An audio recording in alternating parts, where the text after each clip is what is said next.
에스겔서 26장 15절부터 18절까지입니다. 주 여호와께서 이같이 두로에 대하여 말씀하시되 내가 엎드러지는 소리에 모든 섬이 진동하지 아니하겠느냐. 곧 너희 가운데에 상한 자가 부르짖으며 죽임을 당할 때에라. 그때에 바다의 모든 왕이 그 보좌에서 내려 조복을 벗으며 수놓은 옷을 버리고 떨림을 입듯 하고 땅에 앉아서 너로 말미암아 무시로 떨며 놀랄 것이며 그들이 너를 위하여 슬픈 노래를 불러 이르기를 항해자가 살았던 유명한 성읍이여 너와 너의 주민이 바다 가운데 있어 견고하였도다. 해변의 모든 주민을 두렵게 하였더니 어찌 그리 멸망하였는고. 내가 무너지는 그날에 섬들이 진동할 것이며 바다 가운데의 섬들이 내 결국을 보고 놀라리로다 하리라. 아멘. 기도하겠습니다. 이 시간 하나님 말씀을 들을 수 있게 하신 것을 감사합니다.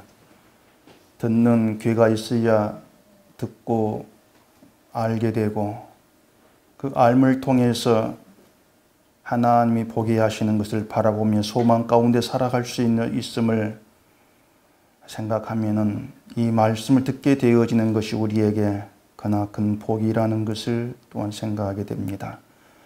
이 시간 주의 말씀 우리에게 능력으로 자리하게 하시옵시고 우리의 모든 삶들이 그 말씀에 붙들려 갈 수 있도록 이 시간도 저희를 함께 해 주시옵소서. 예수님 이름으로 기도합니다. 아멘. 농사 짓는 사람을 농부라 이렇게 부릅니다.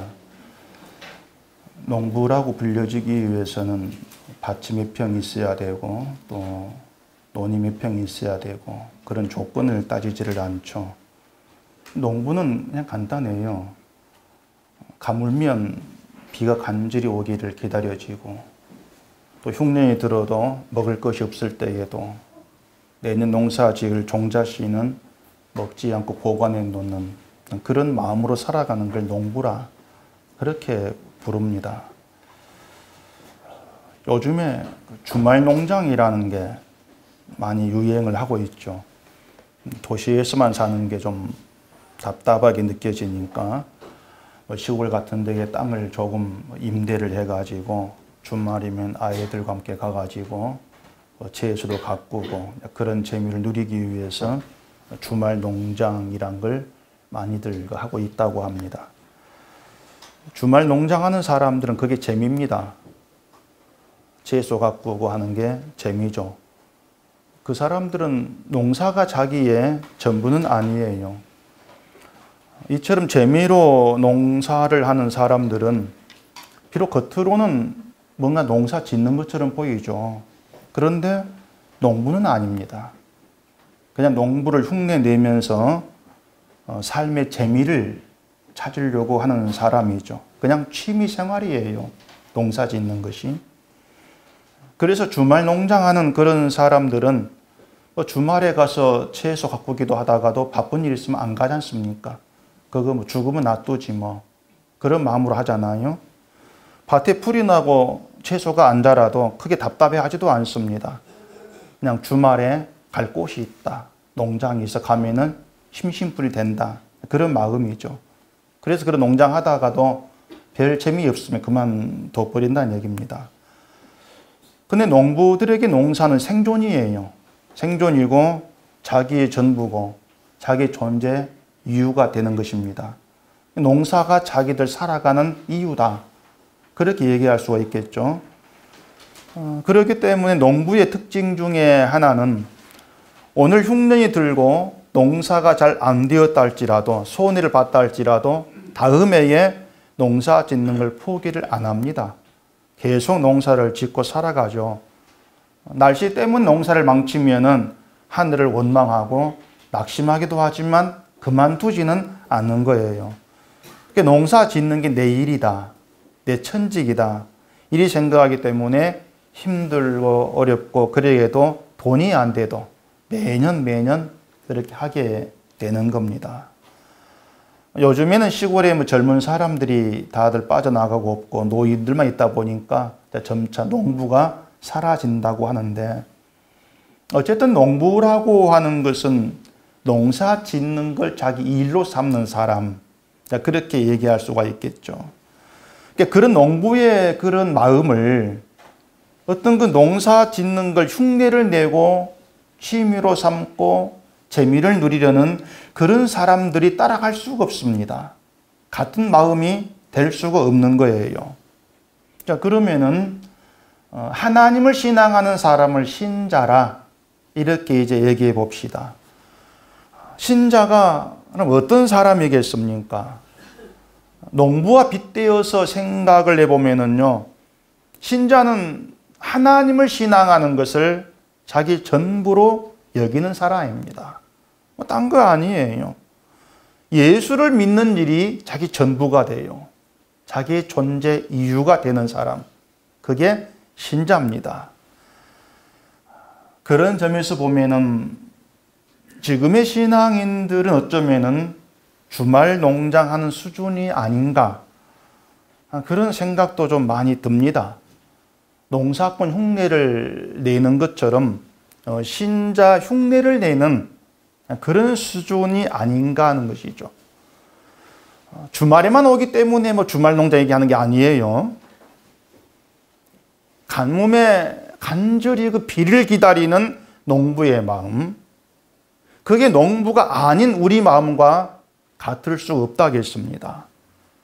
가뭄이 들어서 먹을 물이 없는 그런 지경이 되면 몰라도 가뭄이 들어도 아쉬울 것이 없는 그 우리는 비를 기다리지를 않아요. 설사 농부를 걱정하는 그런 마음이 있다 할지라도 비가 좀 와야 되는데 그걸로 끝나지 않습니까? 농부처럼 비가 오는 것이 반갑고 다 제쳐들고 땅으로 밭으로 뛰어나가고, 그런 모습은 농부가 아닌 사람에게는 찾아볼 수가 없는 겁니다. 그것처럼요, 하나님의 그 말씀이라는 것, 그 복음에 대한 간절함이 있는 신자가 복음을 듣게 되어지면은 그 복음이랑 자체가 반가움이 됩니다. 기쁨이 되고요, 자기의 충만이 되게 돼 있습니다. 근데 우리에게 이제 과연 그런 마음이 좀 있냐고 하는 거죠. 제가 세계 첫 주일부터 이런 말씀을 드리는 것도 한편으로는 조금입니다. 그냥 죄송스럽기도 하지만은 행여 여러분들이 어떤 주말 농장에 그런 어떤 자리에 머물고 있으면서 나는 농부라고 생각할까 봐서 그런 착각들을 하지 마시라고 제가 이런 말씀을 드리는 것으로 첫 주를 시작하는 겁니다. 해가 좀 바뀌고 했으니까 복음에 대한 우리의 간절한 그 마음이 좀 더 깊은 열망으로 그렇게 우리 속에 좀 자리 되기를 소망을 하면서, 주말 농장이 아니고요, 내 재미와 어떤 취미를 따라서 가는 그런 것이 아니고 그 농사를 자기의 전부로 여기는 그 농부의 마음, 그런 심령에서 믿음의 길을 가기를 바라는 그런 마음으로 드리는 말이다. 그렇게 생각해 주기를 바랍니다. 오늘 본문의 두로의 심판과 이 연관 내용인데, 하나님이 두로라는 그 나라에 심판을 선포했지만은 우린 사실 그 두로란 나라와는 아무 상관이 없지 않습니까?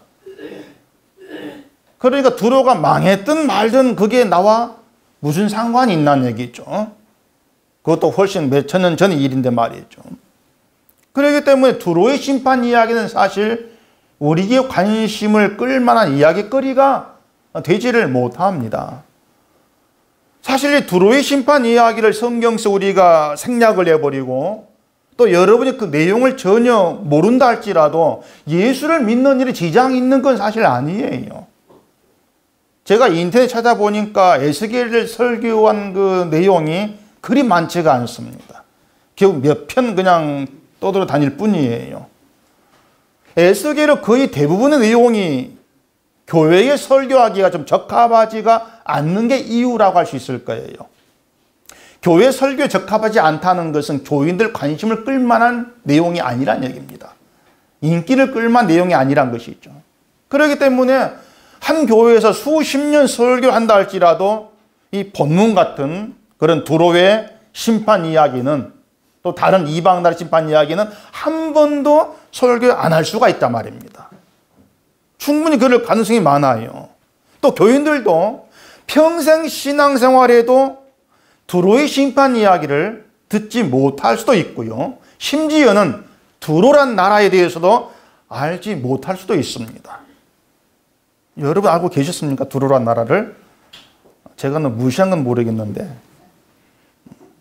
그런데 그렇다 할지라도, 그러니까 두로란 나라를 모르고 그 심판 이야기를 전혀 들은 바가 없다 할지라도 예수를 믿는 믿음에 어떤 문제가 생기는 건 아니란 얘기예요.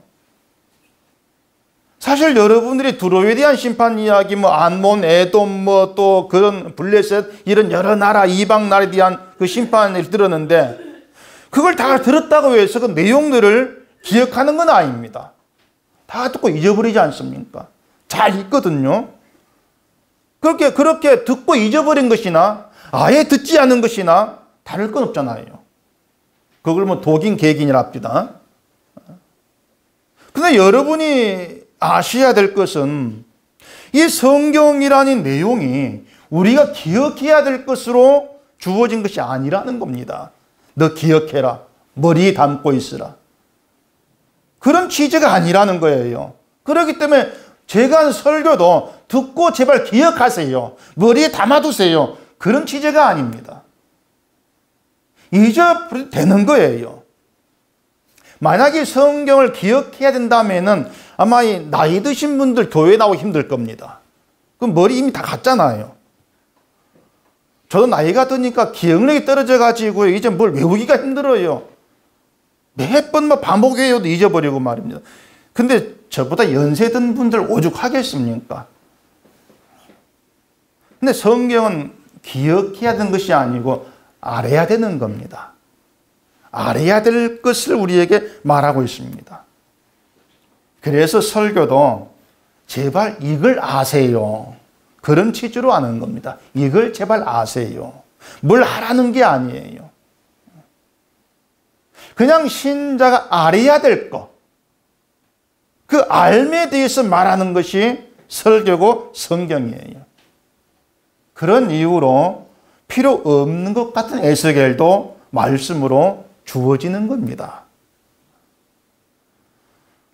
승용차에 들어가는 부품이 그 승용차에 따라서 나사까지, 조그만 나사까지 포함하면 2만 개에 3만 개 그런 부품이 소요가 된다 그래요. 어떤 것은 작은 거, 어떤 건 큰 거, 어떤 건 별 값이 안 나가는 거, 어떤 건 비싼 거, 여러 부품이 있겠죠. 그런 부품들이 다 조립이 돼가지고 자동차가 한 대 완성이 됩니다. 근데 우리가 자동차를 타면서 그런 부품에 관심 있는 건 아니지 않습니까? 어떤 부품이 들어갔는가, 몇 개 있는, 관심 안 둬요. 그냥 완성된 자동차를 내가 타고 있고 운전하고 있다. 그게 좋은 건 아니에요. 성경이 66권 되어 있고 수많은 구절 되어 있습니다. 성경 전체가 1189장이라 그래요. 그리고 절수는 3993이라고 합니다. 제가 안 세봤습니다. 인터넷 보니까 나와 있더라고요. 별 이상한 사람 그걸 세는가 보죠. 이처럼 수많은 그 장과 절이 하나의 완성품을 보여주는 거예요. 그게 뭐겠습니까? 예수 그리스도죠. 그 완성품을 보여주죠. 예수 그리스도가 언약의 완성으로 오셨거든요. 그래서 성경이 말하는 것은 언약의 완성으로 오신 예수님이 누구시고 오셔서 하신 일이 무엇이고 왜 이 땅에 오셔야 됐느냐. 그 내용들을 지금 말해주고 있는 겁니다. 완성품에 대해서. 한마디로 말해서 예수님이 누구신가 알라는 거예요. 그걸 알아라. 그처럼 예수님을 알게 됨으로 인해서 예수님이 내 전부가 되는 겁니다. 알아가면서. 나의 전부가 되는 것이고, 예수님이 내 간절함이 되고, 예수님이 나의 감사와 찬송 이유가 되는 것이고, 나에게 자리하게 되어지는. 그래서 예수로 살아가는, 그게 신자고 신앙생활이죠. 예수를 믿는 것을 나의 일로 그렇게 여기게 되어지는 겁니다. 이건 취미가 아니죠. 재미가 아니고. 근데 이처럼 예수님을 믿는 일에 있어서 반드시 수반되는 게 있습니다. 여러분이 그걸 아시라는 겁니다. 그 수반되는 거. 성경에 말한 그것이거든요. 그게 뭐냐면, 난 믿음 없는 사람이다. 한두 번, 두어 번 얘기가 아니잖아요. 제가 성경을 아무리 봐도, 제가 성경 볼 때마다 항상 제 생각의 방향은 나는 믿음 없어. 이쪽으로 흘러가 버립니다. 이상하게 항상 그런 쪽으로 흘러가요. 그래, 예전에 한동안 이게 고민거리가 된 적이 있습니다. 성경을 보면은 난 자꾸 믿음이 없네, 믿음이 없어.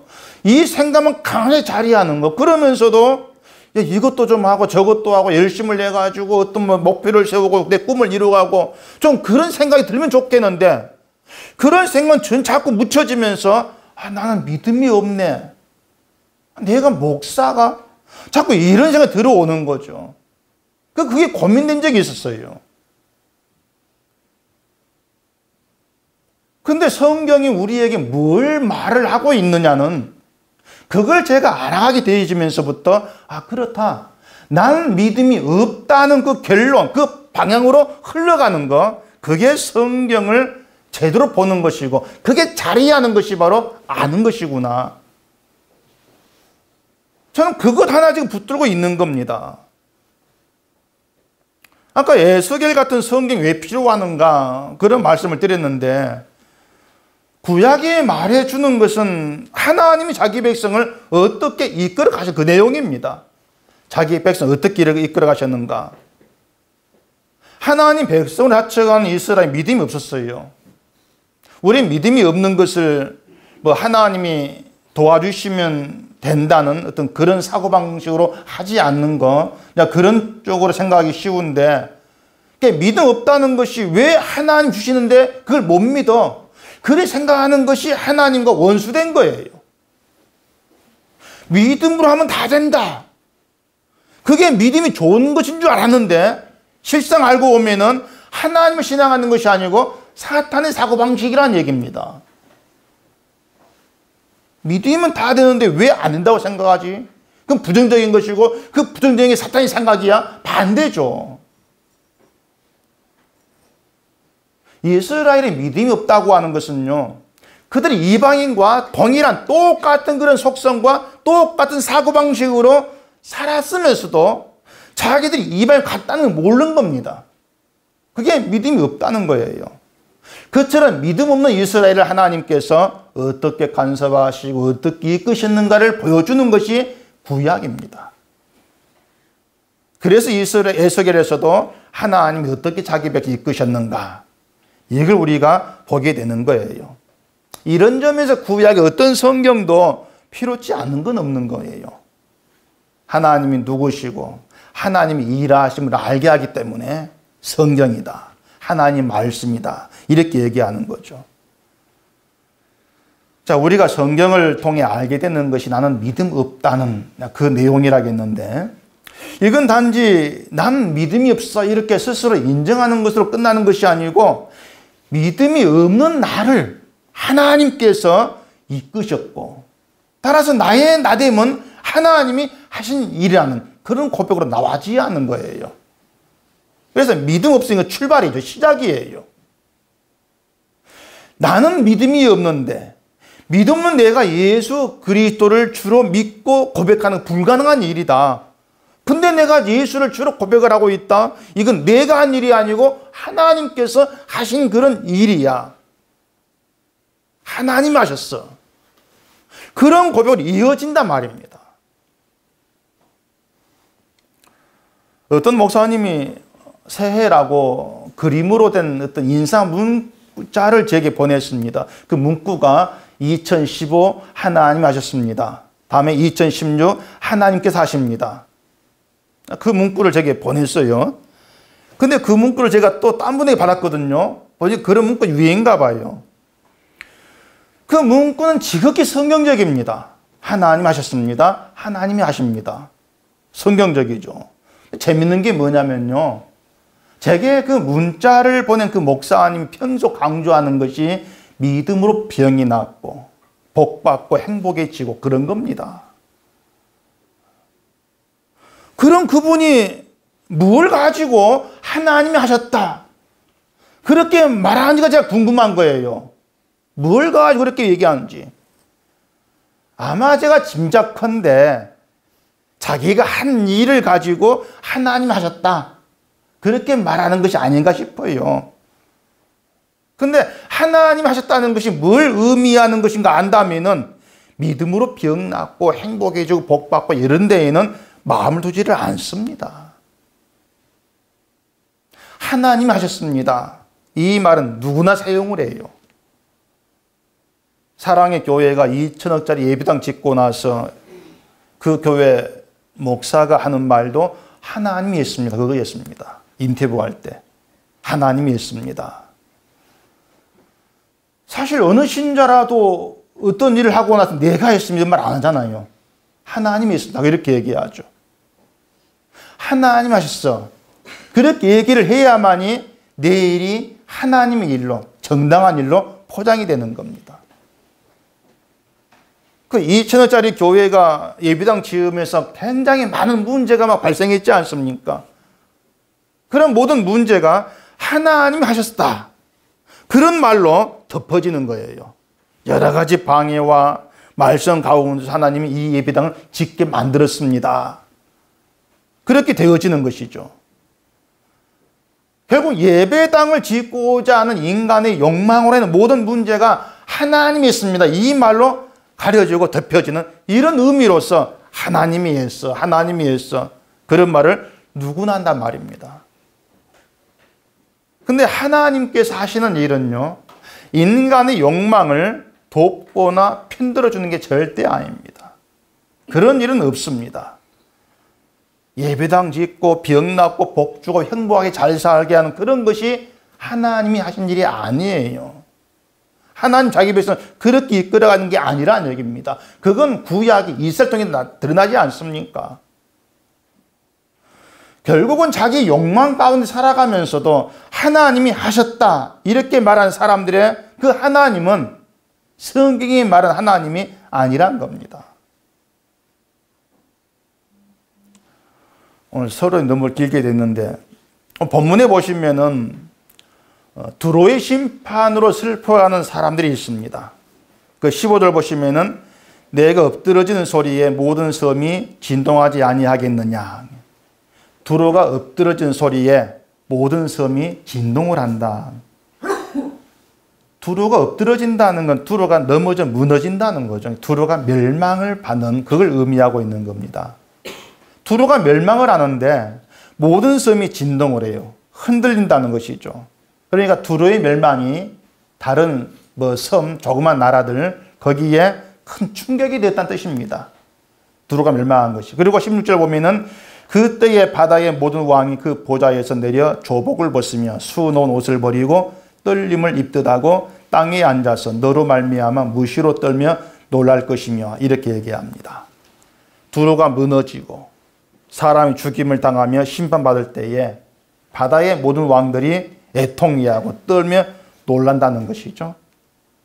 그리고 17절에서는 그들이 슬픈 노래를 부른다 이렇게 말합니다.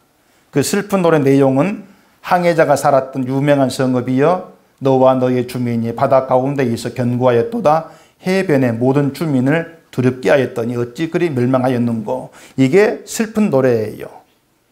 그러니까 슬픈 노래를 부른 이 바다의 왕들, 이 사람들이 두로를 해변의 모든 주민을 두렵게 할 정도로 견고하고 강한 그런 성으로 말한단 말입니다. 그런데 그 두로가 심판받는 것이 왜 그들에게 슬픔이냐 그 말이에요. 왜 슬픔이 될까? 슬픔이 되는 이유. 그 이유는 이렇게 볼 수가 있어요. 자, 두로가 바다를 끼고 있는 해변 있는 나라라겠죠. 바다를 끼고 있어서 무역으로 아주 많이 번창한 나라라겠습니다. 그러면은 그 바다 주변에 여러 작은 나라가 있을 것이고 그 나라들은 두로와 무역을 한 그런 나라들도 많을 거란 얘기죠. 결국 그 큰 두로가 무역할 때에 그 두로와 무역을 하면서 두로 덕에 살았던 그런 나라가 있는 거예요. 현대 자동차의 하청 업체가 있지 않습니까? 현대가 무너지면 하청 줄줄이 무너지지 않습니까? 우는 거예요. 그와 같은 것이죠.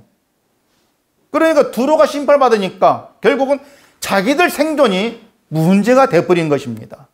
그래서 두로의 심판이 슬픔이 되는 겁니다. 그게 심판을 슬퍼한 이유예요. 자, 지난 시간에 제가 두로의 죄가 뭐라고 했습니까? 예루살렘이 황폐하게 된 것 때문에 자기들이 충만함을 얻는다. 그런 이유로 기뻐하는 것. 그게 두로의 죄라겠습니다. 예루살렘이 사라지면 두로가 바다 쪽만이 아니고 육지 쪽으로도 무역을 활발하게 할 수가 있고 그렇게 되면 더 많은 부를 누릴 수가 있다. 그걸 충만하게 된다. 그 때문에 좋아한 거예요. 그러니까 예루살렘 황폐화 된 것으로 좋아한 두로나 두로의 멸망을 슬퍼하는 그 다른 나라들이나 같은 맥락이 있다 그 말입니다. 두로는 경제가 좋아진 것 때문에 좋아하고 바다의 왕들은 두로의 멸망으로 자기들 경제가 나빠진 것 때문에 슬퍼하고 같은 맥락이잖아요. 결국에 다른 나라의 재난이 득이 되면 좋고 손해가 되면 슬퍼하는 지극히 세상적인 그런 모습을 이방인 나라에서 우리가 지금 보고 있는 겁니다.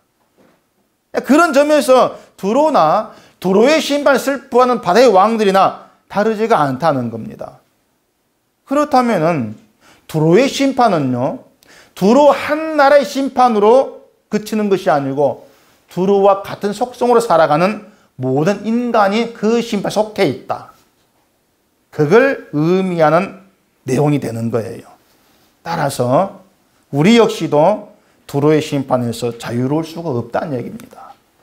왜냐하면 우리도 두로의 속성으로 살고 있는 것이고 바다의 왕들과 똑같은 속성으로 살고 있지 않습니까? 한마디로 말해서 항상 우리도 보이는 것을, 그 강한 거, 내게 힘되는 거, 그걸 의지하는 그런 삶에 우리가 들어있다 그 말입니다. 두로의 심판을 슬퍼하는 바다의 왕들은 분명히 두로를 의지했죠. 두로가 그들의 힘이었습니다. 자기들이 의지하던 두로가 무너지니까 슬픔이 되고 견고한 성읍으로 여겼던 두로가 무너지니까 떨리고 놀란 거예요. 자기들 때문에. 이처럼 눈에 보이는 힘 있는 것을 의지하는 것이 하나님 관계 밖에 있는 이방인 사고방식입니다. 그러면은 하나님 있는 우리는 어떠냐 그 말입니다. 우리에게 하나님은 보이지 않는 분이지만 전지전능한 분이지 않습니까? 그게 우리 고백이잖아요. 전지전능한 하나님을 살아계시고 우리에게 함께하고 계시는 것이 우리의 믿음이란 얘기입니다. 근데 그 믿음이 우리의 삶에서 나타나는 내용이 전혀 없다는 얘기예요. 하나님은 전지전능하시다 이렇게 얘기하는데 그 믿음이 우리의 삶에서 나타나지는 어떤 삶의 내용 그런 게 없더란 얘기예요. 그게 뭐냐면 하나님을 믿는다 그런 말은 하고 있는데 하나님이 하시는 모든 일을 은혜로 받아들이는 그런 믿음이 아니기 때문에 그런 결과를 초래할 수밖에 없는 거예요. 전지전능 말하지만 그 전지전능 가운데 내가 있다는 것 그걸 우리는 받아들이지를 못하고 있는 것입니다. 그렇기 때문에 그런 우리가 이방과 다를 바가 없다는 얘기죠. 결국 보이는 것 쫓아가고 있으니까. 우리가 성경을 제대로 이해를 못해서 그런 모습을 초래하는 게 아니에요. 성경 말씀하는 것을 바르게 알고 믿고 그 모든 걸 사실로 우리가 그렇게 받아들인다 할지라도 우리가 알고 있는 그 내용들이 믿음으로 나타나지를 못한다는 거죠. 그게 왜 그래? 아까 얘기한 대로 신자라고 하지만은 그 신자로서의 길을 가는 게 아니고 주말 농장에 그런 수준에 있기 때문에 그래간 모습으로 나타질 수밖에 없다는 겁니다. 그래 제가 다시 말하지만 여러분들이 성경을 안다 할지라도요. 그 안다는 것에 너무 의지하지를 마세요. 중요한 것은 여러분이 알고 있는 그 진리라고 하는 것이 여러분의 삶을 간섭하고 끌고 붙들어 인도해 간다는 그런 생각이 살아있냐고 하는 겁니다. 내가 사는 것이 아니고 내가 알게 된 진리가 나를 다스린다. 나를 붙들어서 하나님 뜻인 그 길로 이끌어 가신다. 난 거기에 지금도 순종되어지고 있을 뿐이다. 그 생각, 그 알미 살아있냐고 하는 거예요. 근데 그처럼 그 말씀이 진리가 되어서 내 안에 자리를 차지하고 그 진리가 나를 이끌어가고 있을 때, 그걸 알게 되었을 때에 가장 먼저 나오는 고백. 그게 뭐냐면 나는 믿음이 없습니다. 그겁니다. 나는 믿음이 없어요. 결국 그동안 믿음이 있다고 여겼던 그 모든 것이 부끄러워지는 거죠. 바로 이것이 은혜로 부정되는 믿음의 시작이에요. 믿음의 시작은 내가 부정되어지고 된단 말입니다. 그게 진짜 은혜의 믿음의 시작이에요. 그처럼 우리가 얼마나 믿음 없는 사람인가를 두로의 심판으로 슬퍼하는 바다의 왕들, 그들을 통해서 우리가 확인할 수가 있죠. 우리가 아무리 믿음을 외쳐도 주변에서 일어나는 그런 일들과 상황에서 자유로울 수가 없습니다. 우린 늘 그렇게 묻혀 살고 있거든요. 그런 것들이 뭔가 하면은 두로의 심을 슬퍼하는 바다의 왕들과 다르지가 않다는 거예요. 근데 그것뿐이겠습니까? 우리가 두로고 암몬이고 에돔이고 블레셋이고 그게 우리의 실제 모습이라고 하는 것입니다. 다시 말해서 우리는 심판받을 존재에 지나지를 아니한다는 겁니다. 여러분이 성경을 보시면은 성경에 저 사람이 참 나쁘다고 여기는 사람들이 좀 나올 거예요. 그 중에서 가장 나쁘다고 생각된 사람이라면 역시 예수님 판 가룟 유다, 아주 나쁜 사람일 것이고 또 예수를 붙잡아서 못 박아 죽인 제사장 바리새인들 장로 그들일 겁니다. 근데 우리의 그 착각이 뭔가 하면은 나는 저들과 같지 않다는 겁니다. 성경 보시면서 난 가룟 유다가 아니고 난 예수를 못 박은 유대인들과 다르다는 그 생각이죠. 난 저들과 같지 않다. 그게 바리새인 속성이 있지 않습니까? 바리새인 세리와 함께 성전에 기도할 때에 나는 세리와 같지 않습니다. 그걸 감사했어요. 난 일에 2번씩 금식하고 11조 했습니다. 그걸로 같지 않습니다. 그런 거죠.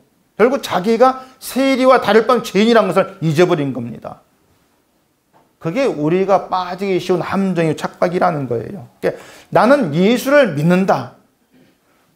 그렇게 시작할 때에 그런 함정에 빠지게 돼요.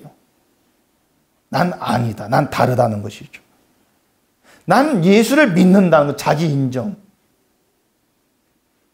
그게 있기 때문에 함정에 빠지는 거예요. 그렇게 자기를 인정을 하고 시작하게 되면요. 난 믿음이 없어.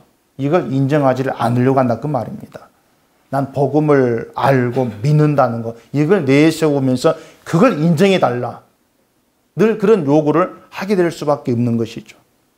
그런 모든 것들이 은혜로 부정되라고 우리를 말씀 앞에 나오고 한단 말입니다. 늘 부정되어져라고.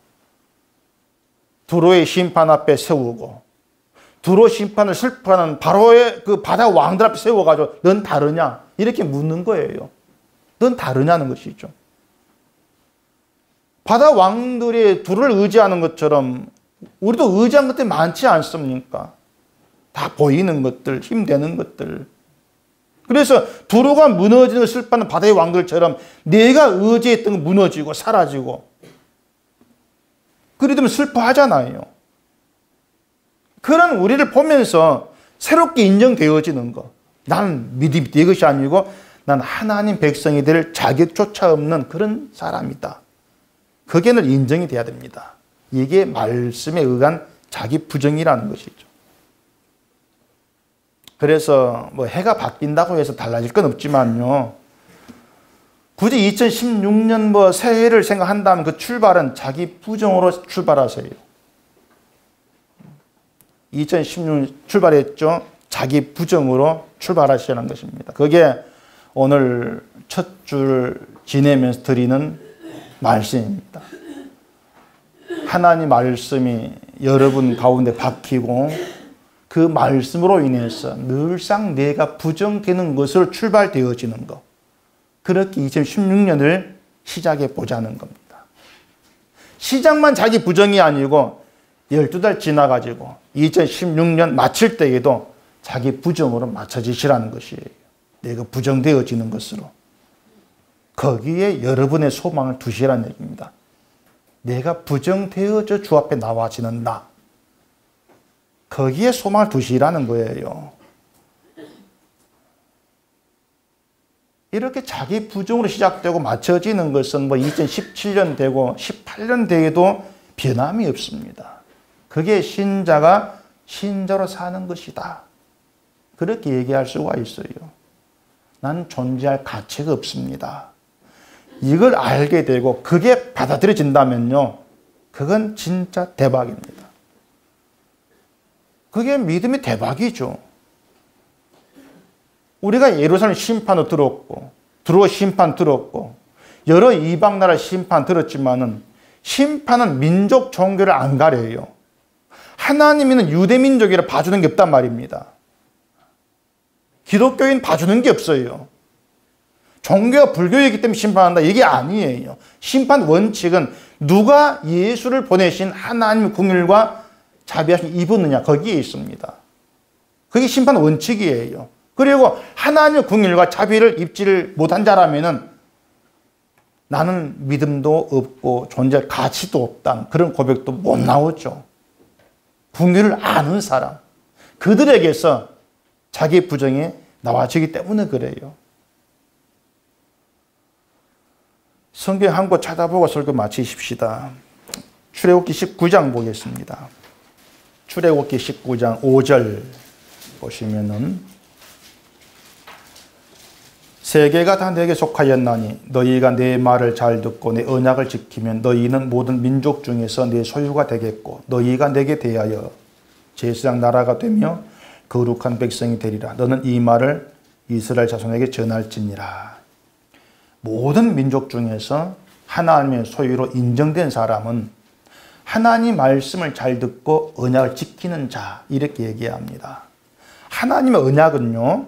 하나님의 긍휼과 자비하심으로 그 택한 백성을 구원하시겠다는 것이 언약입니다. 따라서 언약을 지킨다고 하는 것은 하나님의 긍휼과 자비하심으로 용서받았음을 믿는 겁니다. 그 믿음으로 살아가는 증거는 자기의 어떤 일이 되겠어도 자기의 공로를 여기지를 않게 되어지는 것입니다. 그게 언약을 지키고 살아가는 것입니다. 우리의 삶을 보면은 도무지 하나님을 알지 못한 이방이 다르다고 할 게 없어요. 늘 똑같은 사고방식에 머물러 살아갑니다. 그런 우리를 하나님께서 살게 하신다. 그걸 생각하시기를 바랍니다. 지난 한 해 동안 무엇이 여러분을 이끌어 왔는가 돌아보세요. 하나님이죠. 그냥 막연하게 하나님이 하셨다 이렇게 하지 마시고요. 진심으로 하나님께 이끌림 받은 그런 한 해였는가를 생각해 보시라는 겁니다. 하나님 이끄셨다. 그게 믿음이란 그 증거는 자기 부정으로 나와지게 되어집니다. 그리고 믿음도 없고 존재 가치도 없는 그런 나를 예수님의 은혜 아래 있게 하신 그 긍휼과 자비에 감사하게 되는 그러한 모습으로 나타나지게 되어지는 것입니다. 올해 2016년도 그처럼 하나님 이끄심으로 시작되고 맞춰지는 그런 해가 되어지고 하나님의 은혜와 사랑으로 인한 감사로 충만해지는 그런 삶을 배워가는 그 한 해가 되어지기를 바랍니다. 기도하겠습니다. 아버지 하나님, 우리가 하나님께 나와서 할 수 있는 말은 나 같은 자를 하나님께서 붙드시고 인도하셨다는 그 현실 앞에서 하나님이 이끄셨습니다. 그 고백밖에 없습니다. 늘 주 앞에 나올 때마다 은혜로 내가 부정되어지는 저희가 되게 해주시옵시고 하나님의 긍휼하심과 자비하심 앞에서 나의 공로는 다 묻혀지게 하시고 주님의 그 공로만이 우리의 자랑과 우리의 기쁨으로 자리할 수 있도록 저희를 붙들어 주시옵기를 원하옵니다. 이 한 해간도 복음 안에서 주만 바라보고 신자로 살아가는 저희가 되어지도록 은혜 주시옵시고 늘 주의 말씀 가운데에서 예수 그리스도가 나에게 누구신가를 배워가며 늘 나의 온 심령이 주님께로만 향할 수 있는 저희가 되어지도록 우리 하나님께서 역사해 주시옵소서. 예수님 이름으로 기도합니다. 아멘.